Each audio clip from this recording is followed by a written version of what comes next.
into ethile angakwazi ukuthatha lezo zinto efana nalezo enza imali noma mhlawumbe athwebula inhlanhla yami esikhathini esiningi vela akakubulali. Omunye nje uyayisebenzisa ukuthi uma ilale nawe useyazi vele ukuthi inhloso yakhe ifezekile.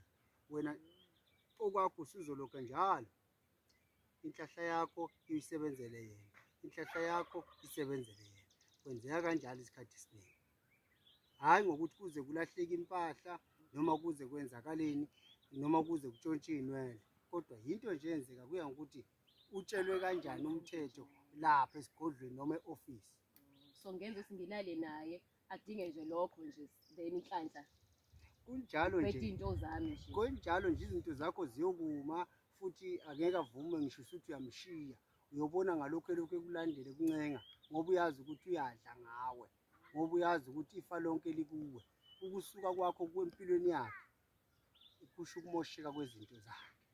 So-ke uma ngabe-ke ngisola noma kuyaba yini ngendlela engingabona ngayo mhlawumbe nje ngiyoyihlolela into zami kuyenzeka ukuthi umelaphi wendabuko angixoxela angitshela ukuthi wena khona umuntu owenza into ethile ngawo inhlanhla yakho yathwetshulwa.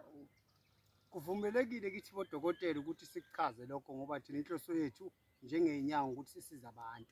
Uma sikubona ukuthi kwenzekile kumele sikutshele ukuze ube nendlela ukuthi uma ungakuthandi ukulungisa, uma ukuthanda ukuyeke kanje ngoba kuthinta umnotho wasekhaya. Kuyalungiseka? Hawu, kuyalungiseka. Into eyenziwa umuntu iyalungiseka. Into eyenziwa umuntu iphinde ilungiseka. Mhlawumbe sikulungise kanjani? Kube i-process ende edinga iy'mali ey'shisiwe noma? Kuya ngokuthi lowo muntu bekusebenzisa ngayiphi indlela noma lo muntu wakho ukuthwalise ngayiphi indlela, bese kuyabukeka-ke from lapho ukuthi yini esingayenza uma kukuthi umuntu uthwale ngawe noma uyakusebenzisa ey'thwaleni zakhe. Bese-ke nilungisa-ke from ngaleyo ndlela. Bese ngiyakwelapha.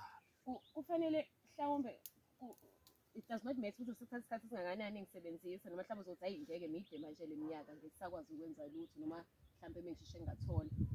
Ngenxa yokuthi sisuke kungekho mnandi kulohlu okuthwale ngaye, kuyakwazi ukuthi alapheke. Ukuthi isikhathi singakanani, hhayi akunankinga lokho. So ungatshela abantu abantu abasha labangaphandle mhlawumbe osolayo ukuthi kungenzeka into ekanje ukuthi wena mkhulu ungakwazi ukubasiza.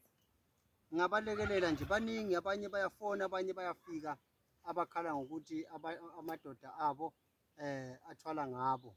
Abanye imvamisa abantu bala emazweni angaphandle bafike la kube ngathi bafuna iy'ntombi noma bazokwakha ubuhlobo, kanti la bazomosha osidadewethu babasebenzise emabhizinisini. Yazi mkhulu usuthinta leyo-ke impela iyona I think ibakhathaza kakhulu-ke labantu abasha ngoba bayabavumela laba bantu bangaphandle, kanti inhloso enkulu kakhulu yize kuthiwa khona abanothando awuri no ngoba ngikaze ngizame, kodwa kuthiwa iningi labo angikaze ngizame. Ngiyabasaba.